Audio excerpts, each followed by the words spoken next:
Hi everyone, I thought I would put a quick video together on how to grade within Canvas since we are moving away from upscale. So I'm going to make this short little video and hopefully it helps you. So once you log into Canvas, you are going to see your courses. That's what these boxes are your courses. And once you have your courses assigned to you, then you will be able to do this. So I'm going to show you within Sandbox, okay? So let's just pretend this is clinic, okay?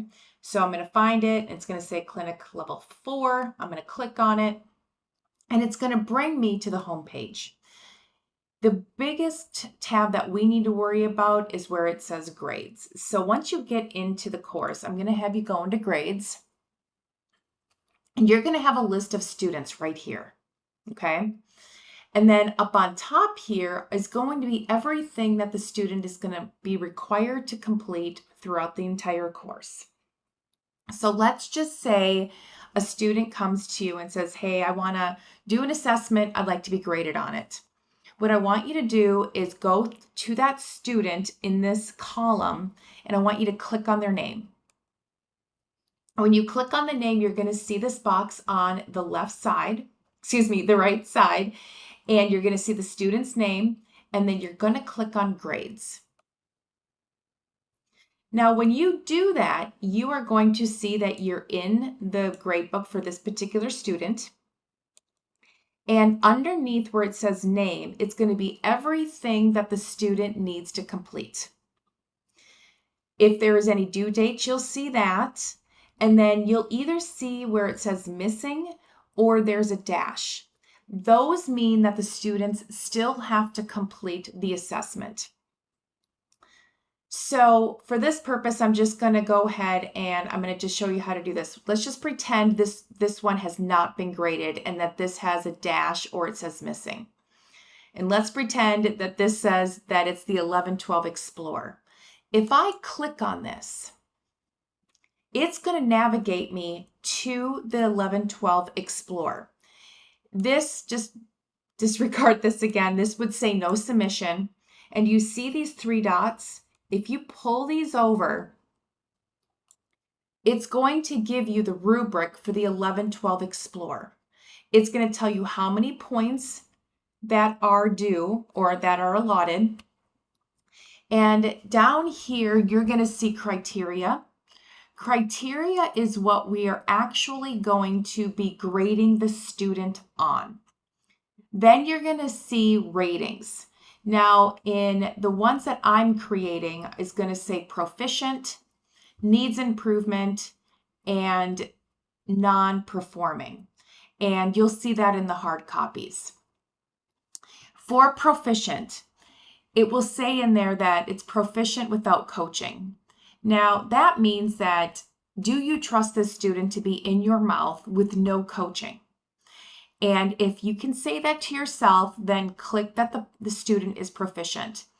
If you say to yourself, no, there's something here, I'm not sure if I feel 100% comfortable with the student being in my mouth without coaching, then you have to look through the rubric to find out where that is and try to determine what is it that the student needs some improvement. And then you would click the needs improvement. And then if they didn't perform it, then they didn't perform it. So how this rubric works is you're going to read each criteria and you're going to determine what that level of rating is. Now, take a look over here in the point section. Whatever box you click, it will change the criteria score.